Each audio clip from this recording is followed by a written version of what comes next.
Earlier today, I had the opportunity to sit in the President's chair, and I heard many members of this body speak of Senator Inouye. Some spoke as a distinguished voice, a senator, a great hero, a true patriot, a singularly iconic leader, an incredibly great man, the giant of the Senate, a mountain of Hawaii. The list goes on and on and on. You know, they say the hardest thing to get in life is a friend, and the easiest thing to lose in life is a friend. Danny Inouye was a friend. I'll never forget when one of my neighbors came out to visit me. Dan's office is right next door to mine in the Hart Building. Came out to visit. Now, make no mistake about it, before I came to this body, I knew Dan Inouye's past as a war hero, part of the Watergate Investigative Committee. He truly was somebody that I knew before I got here through the media. Well, so did my neighbor. But after I'd been here for a while, I started to take Dan for granted. He was just one of us. My neighbor was there, and we were standing in the anteroom of my office, and Dan Inouye came walking out of his office, and my neighbor's eyes almost fell out and rolled across the floor. He wanted to meet Dan Inouye. Why? Because he was a great American. And he knew it, and he knew this was an opportunity that he shouldn't pass up. I stopped into their office today, into Dan Inouye's office, and passed along my condolences to the staff, and had the opportunity to walk back into Dan's office. One of the things that was pointed out to me was a sugar contract that sat right above his chair, right in front of him, what he looked at every day when he sat at that desk, a sugar contract that his parents had. Why?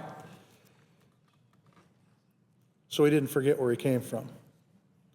And all the time Dan Inouye served in this body, he was probably as grounded as anybody ever could be, because he never forgot where he came from. When I first got here, I was trying to get on the Appropriations Committee. I went and visited with Senator Inouye. He said he'd help, and he did.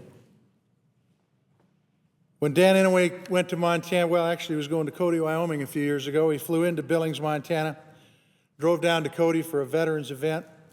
He drove through forests that were brown and dead. Came back and asked me what's going on with the forests in Montana. And I said, Dan, I've got a bill called the Forest Jobs and Recreation Act that'll help remedy that problem. Dan's response was, sign me up as a co-sponsor. He was always there to help. I remember one time in the cloakroom, he was telling a war story about after he'd got his arm blown off. They were laying in stretchers in the 40s, which medicine has come a long way since then, remember. They were laying on stretchers, and he was talking about, and there were many folks there, many had multiple limbs that were missing. And he said there was a man of the cloth that was giving last rites, and they came to Dan, and Dan said, no, I'm not going anywhere. And he stayed with us, thank goodness, and came to the U.S. Senate, came to Congress and then the U.S. Senate. What a man, what an incredible man he was. He always sat at our table at caucus lunch. And when he came in, he referred to me as Big One, and then proceeded to lecture me as to why I needed to lose weight if I was going to stick around here for a while. I always appreciated that. Another time we were in his office visiting about some legislation, and out of the blue he asked me how many men I had on staff.